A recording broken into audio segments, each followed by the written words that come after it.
Hi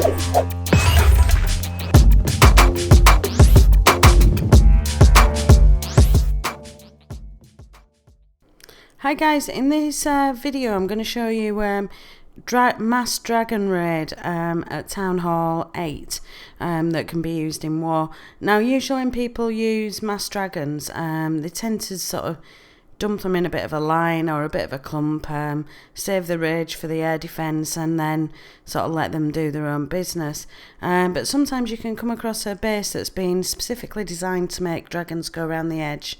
Now if the dragons don't have a lot of health, or if they get attacked by a lot of defences round the edge, it can mean that you only get the 1 star. You can end up with sort of 90% and 1 star. So what I'm going to show you on this base is how, I know this is perhaps in a typical base, but I'm just going to show you the sort of thinking in behind getting the 3 star from this base. So first of all, we're looking at the air sweeper positioning, because the last thing you want to do is dump all your dragons and they all get blown back by the air sweeper. So the air sweeper's sort of pointing to the sort of southwest, I would probably say. So we want to avoid that area. Basically right down the left of the base we want to avoid. Also looking, if you were going to attack from this side indicated on the screen, you can see there's a group, there's sort of 2 lines of buildings down that side, and then there's some dotted walls just to sort of give a break.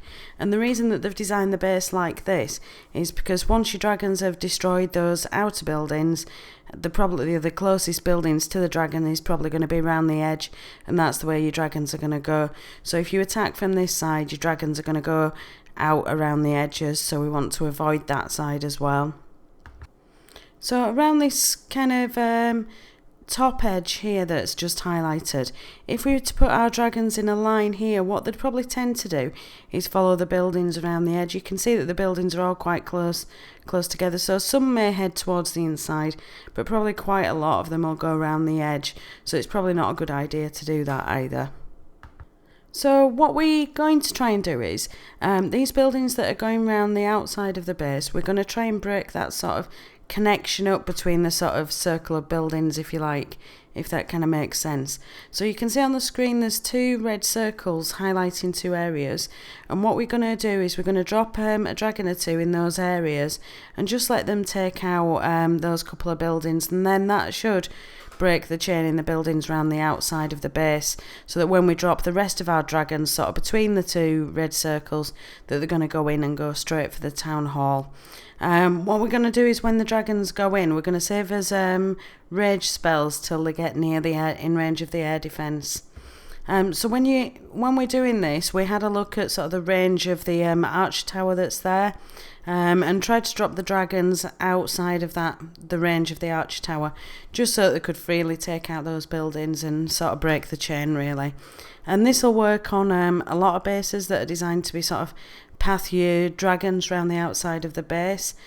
Just have a look where you can get in and sort of break that path of buildings before you drop the most of your dragons. So if we have a look at how the raid went out, you can see the first dragon and the second dragon have just dropped sort of around the top. The first one's just getting under fire from the arch tower a little bit there. But you can see they've broken that chain now pretty much, and the air sweeper's just picking up the first dragon, and out come the clan castle troops. What we're doing now is we're dropping the big bulk of dragons and let those go in.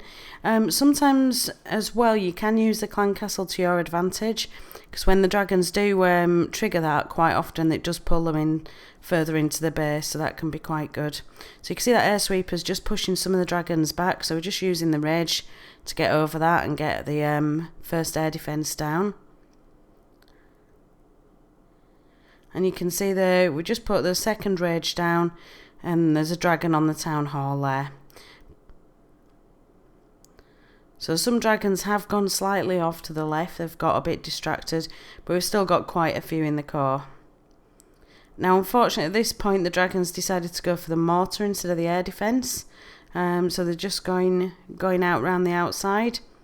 But it's all good, we've still got 2 stars at this point, so that's quite good.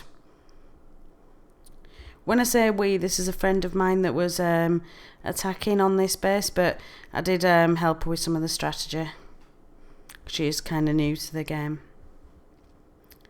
So you can see that big cluster of dragons are just going round the bottom.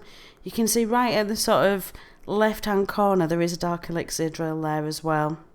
So the tactic behind that is the dragons are slow. If they get halfway around the building, they're going to struggle to get back in time to take that out. So we've just dropped the king on that. And sort of some of the thinking behind this was that the king might get into the core and take out that air defence. But as you can see, he's wandering along a bit slow, so taking it casually, you know how he does.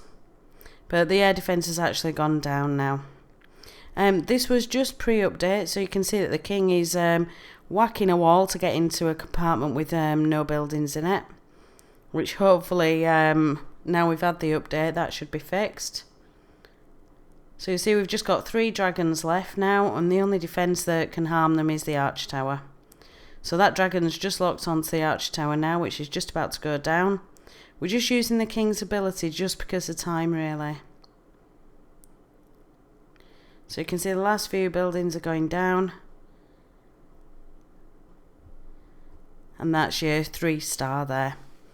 So I hope that'll help you in your war when you're trying to direct your dragons in.